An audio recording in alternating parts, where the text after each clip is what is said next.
Hello guys, NautoAce here, and I want to give my thoughts on the Nintendo Direct that happened on June 18th, 2024. And oh boy, as somebody who PlayStation fan more than a Nintendo fan, I do play Nintendo games, I have to admit this is the best presentation for summer of 2024, not so E3. They have a lot of games they showed that I am interested that most of the game they showed is on my notes. That's how good this Direct is. It's so awesome. With that said, I'm going to give my thoughts on what they showed on the Nintendo Direct in the US side and, of course, to some extent, the Japanese side. But first, I want to give the announcement that from the Japanese side for the Nintendo Direct. So as always, they do some sort of montage and something that include Super Monkey Ball Rumble. There was even a Gundam game, and there's some other games there that I don't recognize. And like I said, games that's only exclusive to the Japanese side. I mean, it is what it is. So there are some games that's only there, such as Boto Bird, aerial bird game. And then there's also Eggy Party. I guess they're egg creatures or whatever. I guess, again, weird. But of course, like I said, in the montage, they showed that anime that you're incarnated to a slime. There's Gundam. There's even World of Goo there. And then some other games. I mean, I don't. If it's not on the West, then I can't really give my thoughts to some extent. But yeah, sometimes this happens that there will be some show that's only exclusive to the Japanese side. It is what it is. But just because it's not shown on the Nintendo Direct in the West, some of the games that announced in Japan, chances are, could be released also in the West. It happened before, so it's no different. Like I said, such as one game that I know on top of my head is that Incarnation Slime anime game. It will be released in the West at August, but it is what it is. So far, not really anything that's interesting. Again, maybe Gundam to some extent, but hey, it is what it is. But so that's some of the announcement in the Japanese side of the Nintendo Direct. Now I'm going to give my thoughts on what they announced on the US side of the Nintendo Direct. So first, right out the bat, another new installment, and I'm surprised they did this. I thought it's done because of the company, and that is Mario and Luigi Brothership. Yeah, so it's going to be released on November 2024, so you can say it's one of the blockbuster winter game for that year. And the question is, who's developing the game? And some people said that some of the remnants of Alpha Dream are actually working on this game. So hopefully that maybe Nintendo is trying to revive Alpha Dream. That would be nice. So I'm surprised. I thought when Alpha Dream went out of business, the Mario and Luigi series is dead, but not so much. So it's so crazy that to some extent this year, there were a lot of Mario RPG game.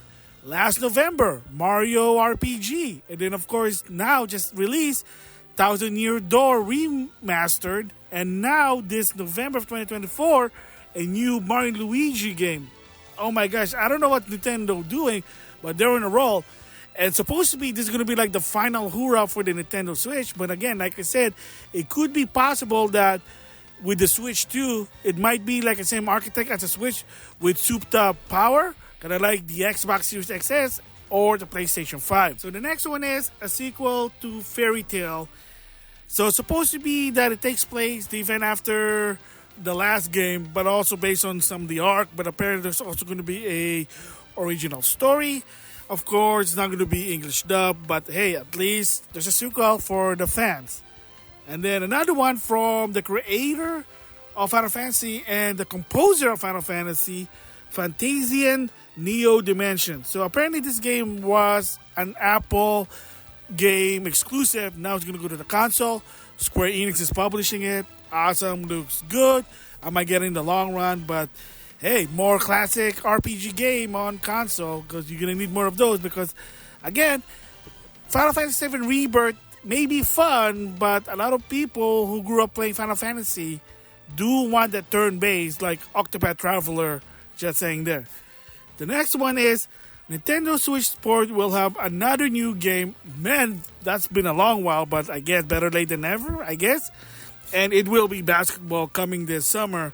So the question is, are they still supporting this game even in 2025 and beyond? Because supposedly they're adding a lot of new sports game. Supposedly, again, that it should be all the sports from the Nintendo Sports, Nintendo Wii U Sports game, and there you go. But we'll just have to wait and see. So yeah, another new sport, basketball. So there's going to be like a 2-on-2, and then of course there's also the 3-pointer challenge, just like in Resort. But again, there you go. Hopefully they're bringing boxing because a lot of people like that one. So the next one is Disney Illusion Island will have an update. They introduced a classic character from the cartoon. I have no idea because I'm not really a Disney fan, but again, there you go. If you're a fan of this game, hopefully multi-plat in the long run, but it is what it is right now. And then the next one is Hello Kitty Island Adventure. So their own version of Animal Crossing coming 2025. At first, it will be a Nintendo exclusive, but then it will be also going to the other platform.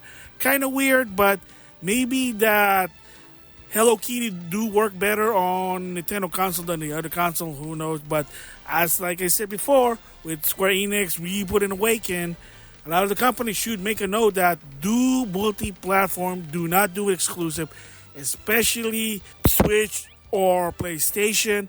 Nobody likes that. And I'm going to talk about some of the games that fortunately won't be in the Xbox, but again, it could be because the Xbox is an American company. I don't know, it doesn't sell in Japan, but that'll be a different story there.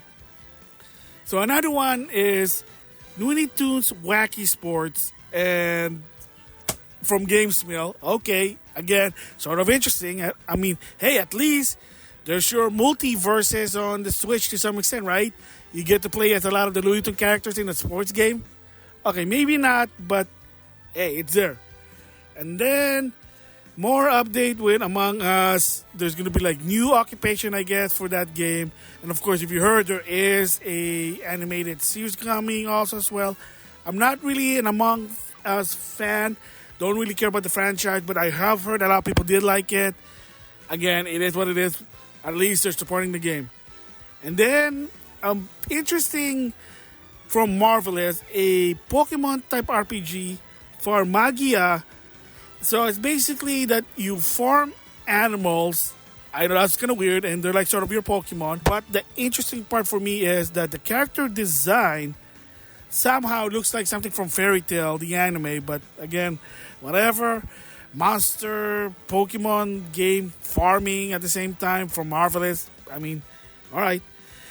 And then, like I said on the prediction, there will be some sort of remake and remaster. And Donkey Kong Country Return HD. Yes, so for the third time, you're going to have another version of this game. Don't get me wrong, it's a fun game. It is hard. I played it on the Wii. I'm almost to the end. I'm playing it on the 3DS, but now here's in the Switch. I guess it kind of makes sense because the second one was on the Switch with added feature. This one's supposed to be based on the 3DS version, but on high res, that's it. But why? A lot of people do like Donkey Kong Country Return games. It is going to be hard. Hopefully there will be better control options this time around, but why not? So the next one is finally, they showed information about Dragon Quest III HD 2D, and it has been confirmed that this game will be on the Switch, PS5 and Series XS, not on the PS4, Xbox One. It's kind of weird, and it will be $60. Yes, I know, but like I said, just like Octopath Traveler or its sequel, it was $60, so why not? Like I said, if you want to play this game as soon as possible, hawk up that $60. But if you want to wait for a sale, wait for it. It might go down, might not be for a while, but they will go down. Octopath Traveler, that happened. To some extent, it went to $30. There you go. But again, it is what it is. Finally, it will be multi-platform. Again, Square Enix will not do exclusive console anymore because it's just not working. People are pissed. And like I said, with Final Fantasy VII Rebirth and Final Fantasy 16, they weren't making any money. Not because they were bad games, because people don't want to get a PS5. Just saying. It was on Steam at least. Maybe. But not only that, they made a surprise that in 2025, Dragon Quest and Dragon Quest 2 HD 2D will also be in development. And of course, to complete that Drake trilogy, and even the creator of Dragon Quest said that if you want the true experience and understand the lore and the story, the best way to play it is first Dragon Quest 3, because for people who don't know, it is a prequel, and then the first game, and then the second game. For me personally, I am excited. I am going to get it in the long run, maybe in sale, because there's just too many games. At the same time, like I said, backlog, I have a lot of games, but again, as I'm finally more information about those games. The Drake trilogy, HD 2D. And then there's a free-to-play game, I assume, Funko Fusion, where you get to play as a Funko Pop in a Fortnite-type Battle Royale. Okay, whatever. Kind of interesting, funny, but it is what it is. Then more info about Luigi's Mansion 2 HD. Again, they already talked about it. Like I said, if you haven't played on the 3DS, if you have a Switch, go for it. It is what it is. It's a fun game. Controls are a little bit tricky because you have a lot of things to do with it. Vacuum, ghost, flashlight, whatever. But the Luigi Mansion series are fun. I can tell you that much. And then they showed Denpa Men. At first I thought it was a Mii type game that you put your Mii in it, but it doesn't look like it's not. It's a weird RPG type, Tamagotchi type thing, but Tomodachi game, but it is what it is. Okay, moving on. So this one I'm surprised from SNK. Metal Slug Attack Reload. So at first when I saw that, and of course, by the way, most of this announcement are multi-platform. I don't know why people keep saying just because it's on one direct or presentation that is exclusive. They should say that it is. I mean, they do say it, like either console exclusive or time exclusive. So they're trying to be transparent, but it's going to wait for some people that get confused. I don't know why. Maybe they're too old. Anyway, I digress. That Metal Slug Attack Reload will be multi-platform, but this one's a paid one, so it's $10. Kind of bum out to some people because if you don't know, this game originally was a free-to-play game on the mobile and on Steam, but now it's in the console, paid, so that means you're probably going to get some better features in it, I guess. I don't know, but hey, not only are you going to have Metal Slug Tactic, now you have this Fortress Tower Defense game. Hey, you know, why not? But again, more Metal Slug. More exposure, more sales, more franchise that being acknowledged, maybe more new game from the series, just saying. And then they made an announcement about the Nintendo Switch Online, and I did a prediction said that chances of a new system gonna come out. Well, I was a little bit wrong because they did to some extent, and that is, remember in Japan they had an N64 with mature version of it? Well, apparently Nintendo now in the West, they're also doing the same thing. So yeah, there is a new system called Nintendo 64 Mature 17 Plus. So technically anything that's R-rated game is going to be in that one. Why? I'm going to have to say it's for the kids. So especially somebody who's maybe a casual gamer, maybe a parent doesn't know, they kind of separate the games from the mature game to the T-rating games. And kind of makes sense because if you don't know, ever since the 32-bit era, M-rated games are being introduced in the video game. Yeah, you might say maybe the 16-bit era? Well, to some extent like Mortal Kombat 2, but that was still like T-rating. But during the 32-bit era, yes, there are some mature games. So Nintendo probably just playing it safe because two new games that's going to be added on that one are Perfect Dark, played it on the Rare Replay, got dizzy, and Turok, popular game, first-person shooter. You shoot dinosaur, but it is what it is. But for me personally, the best part for this announcement was the Game Boy Advance. So the Legend of Zelda Links to the Past Game Boy Advance version that also comes with 4 swords. So now finally, and then guess what? The 4 swords mode, you can play it online because you can play online with friends. So there you go. And then Metroid Zero Mission, a remake of the first game finally also. And the best part is all these 4 games on the Nintendo Switch Online Plus expansion pack are out. It was a shadow drop. Awesome. So I knew that there won't be adding any system. Maybe on the next Nintendo console, we'll just have to wait and see. But why would they if they're doing remasters on those games on the Switch? Just saying. I know it's kind of bullshit, but maybe GameCube to some extent. We'll just have to wait and see. But it is what it is there. And then Phantom Brave Lost Heroes. So it's a sequel to Phantom Brave from Nishi Ippon, the people who did this Gaia. So now it's like a 3D game. Looks like this Gaia 6 and 7. Good movies. It's also going to be on PlayStation, on Steam. Not like what they did with this Gaia 6. That was bullshit. So they learned their lesson. Awesome. So there you go. Now, the next game, I was shocked. This is a left field. And I might talk long about this, but I'm also going to do a separate video about how this is a big deal. So at first, okay, something from Capcom, and I saw a logo that looks like something from a fighting game.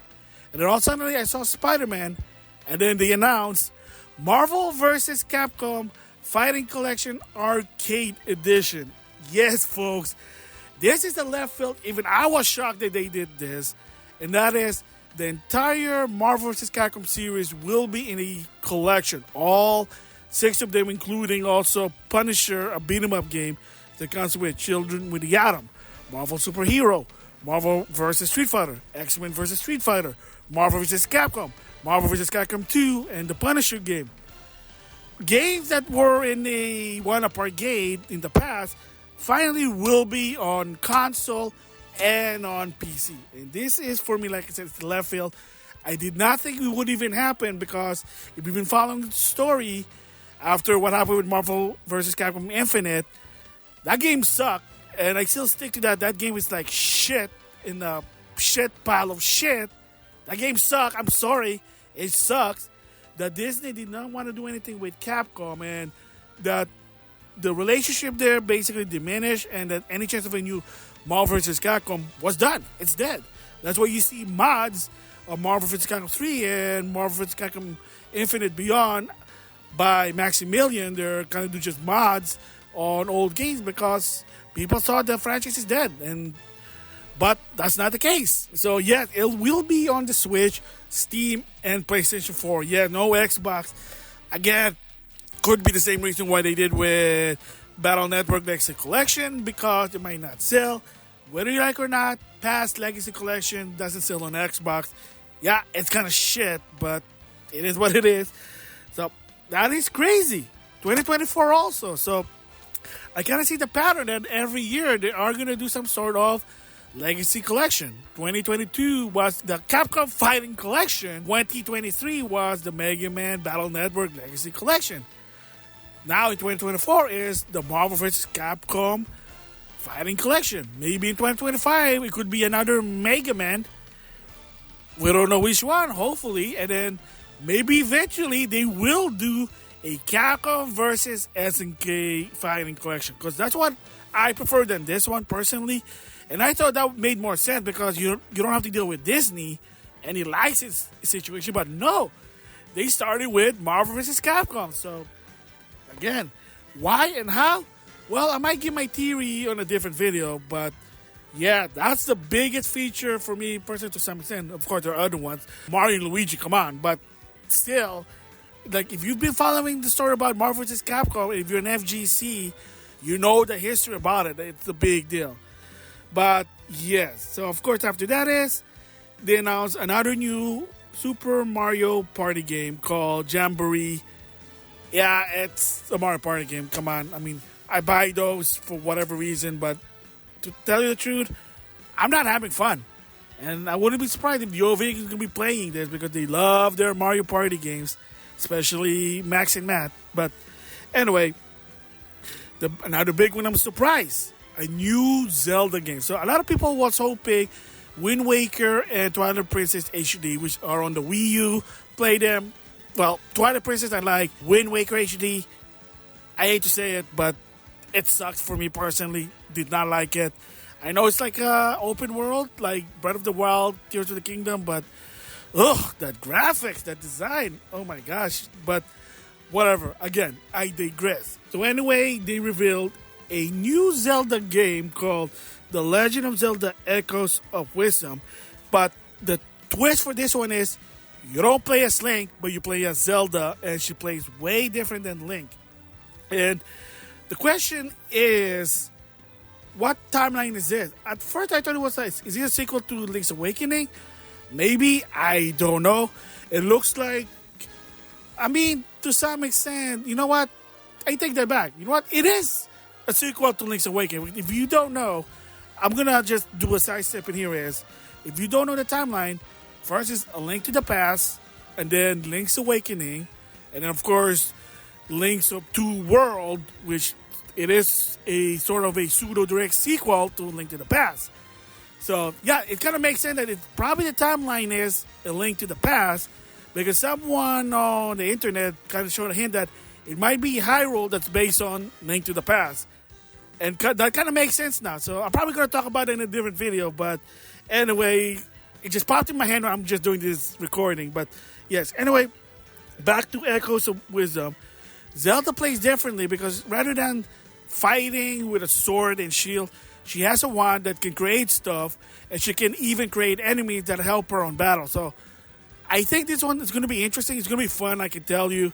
But the way this game is going to be, it's more puzzle than action. Remember, Zelda game have puzzle, but it's mostly action. But this one's going to be more puzzle probably. So that'll be interesting. I might get it in the long run. It's coming out 2024 again. Like a lot of these games are being released in 2024. There are 2025 games such as Donkey Kong Country Return HD. But again, we don't know yet when in 2025 they're going to release the Nintendo Switch 2, but whatever. And then Lego Horizon Adventure, and the best part here is they show the publisher name, and in the Nintendo Direct for the first time, you get to see a PlayStation logo. I know it's kind of weird, but in 2024, maybe they're changing their ways. We'll just have to wait and see. Because if you don't know, Horizon Zero Dawn, that franchise, is a PlayStation first-party game. It's on the Switch. Granted, it's Legos. Again, we'll just have to wait and see. And I'll be surprised if Lego Mario became a video game and it's also on PlayStation. That'll be funny. But yeah, so more about that. Remember, that already been announced on the Summer Game Fest. And then Stray finally going to be on the Switch. So for people who don't know, it was a PlayStation exclusive, finally went to PC, and then Xbox. Now it's on the Switch. I heard it's a fun game. If you like cats, there you go. So you don't have to pay a lot of money just to play this cat game. Now it's on the Switch. It looks good. 60 frames. So maybe lower resolution, but it is what it is. And then another one that I'm surprised because, of course, last year they did Ace Attorney Part 4, 5, and 6. Finally now, they're releasing the Edge Milesworth Ace collection. So for people who don't know, it's a spin-off. You get to play as Edge Milesworth. The first one came out on the DS. The sequel never did. And the reason because the first one didn't really sell well, poor sale. And at a time during the DS era, a lot of those games, the Ace Attorney, weren't really selling to some extent. I mean, I'm not going to lie, I knew friends who bought it at the bargain bin. It was also the time that Capcom, I believe between 2012 to 2014, they were in the bind. They were in a bad place. They did not have a lot of money in the bank, so that's the reason they didn't want to release it. They were afraid it might not sell, and then, oh shoot, we lost a lot of money. But finally, like I said, in 2024, they're in a good place. They're doing good. You gotta give credit to Ryoza Sugimoto. He turned it around by starting with Monster Hunter. And there you go. But that's a different story there. And if you want to know about it, it's probably on the internet. But yes, finally, Edge Milesworth collection is going to come this year. No surprise, only the Switch is going to be physical and the others are just digital. It is what it is. It's bullshit, but what can you do about it? And then, from the same people who did Danpa 100 Line Lost Defense. So it's a weird RPG tower defense. It's all about there are kids on this particular school and you have to defend it. Again, whatever, it is what it is. And then, surprising, I don't know why they're doing this with Square Enix, Romance Saga 2 Remake. So they already released Romance Saga. Why are they doing a remake? That doesn't really make sense. But hey, I mean, people like those games. So it is what it is. There's been a lot of Romance Saga being released on the modern console. Props. I mean, I would buy them. But again, backlog, just too many games. And then, and I said in the prediction, they had to show this game. And they did. They ended with a big banger. And that is, not only they revealed the new logo for Metroid Prime 4, they confirmed what the new title is, and they showed gameplay. And I have to admit, for a Switch game, it looks good. But don't be surprised. Just like what happened with the Wii U and the Switch transition with Breath of the Wild, they might do the same thing also with Metroid Prime 4. And the title now, of course, is Metroid Prime 4 Beyond. So finally, they showed the new logo. Finally, the game is ready. They're not going to say any date, but it is 2025. It makes sense because that's going to be the same year that, push cut to shove, the next Nintendo console will be released. It will be a cross-generation game. It just makes sense. They did the same thing with Breath of the Wild. They keep delaying the game. And finally, when it's out, there you go. They did the same thing. And for people who don't know, if I remember, I put a link on the description box about my thoughts of the situation, what happened with Metroid Prime. They announced this on E3 2018. And then in 2019, they announced that they scrapped the previous game because it just wasn't to their standard. They had to hire the guy who was in charge of Metroid Prime and the developer Retro Studio to do an emergency development for this game. Because previously it was someone else and the developer were Namco Bandai. It wasn't good. They had to scrap it. And there you go. Finally, 2025. So finally for the fans, they're happy. And like I said before, I'm not a fan about the Metroid Prime series, but I know how important it is for the fans. And I wouldn't be surprised if finally Metroid Prime 2 and 3 HD will be released in 2024, 2025, before Metroid Prime 4. So there you go. My thoughts on the Nintendo Direct. Yes, like I said, this is long because what they showed, I like it. I'm happy that if I would give a score, it's a perfect 10 out of 10. There's games for everyone, and games you think that's not going to be shown, released, made, or whatever, they are. Mario and Luigi, a new entry, again, for the people who used to be part of Alpha Dream, are doing it. So, the series, the franchise is still alive. And then, more games on NSO. Marvel vs. Capcom Arcade Collection, Fighting Collection. And finally, Metroid Prime 4. More info already that people are happy. Metal Slug, Luigi's Mansion, Lego, Stray, more Ace Attorney, a new Zelda game. I mean, even I'm like, oh my god, this is the best of the best Nintendo Direct ever. Oh my gosh, I don't know what to say. So there you go. I'm happy. I give it a perfect 10 out of 10 for this Nintendo Direct presentation.